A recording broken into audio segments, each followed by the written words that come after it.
Lagyan natin ng hipon yung kanin nyo. Ulam at kanin magkasama na dito. Kaya naman, tikman muna natin to.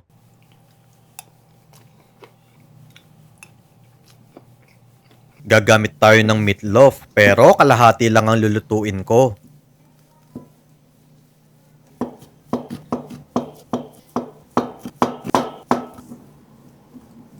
Hiniwa ko sa tatlo yung hipon. 2 itlog ang lulutuin ko.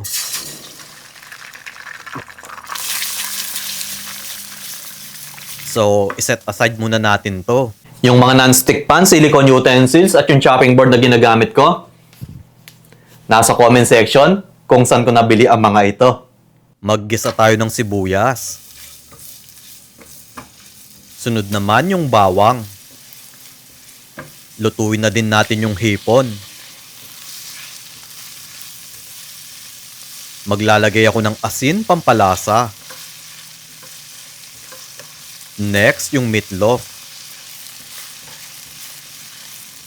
Then, yung mixed veggies. Guys, 2 tasa lang ng kanin ang nilagay ko. Magbuhos din tayo ng toyo pampakulay.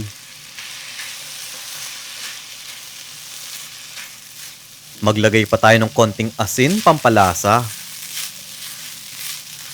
Ihalo na natin yung itlog at dahon ng sibuyas.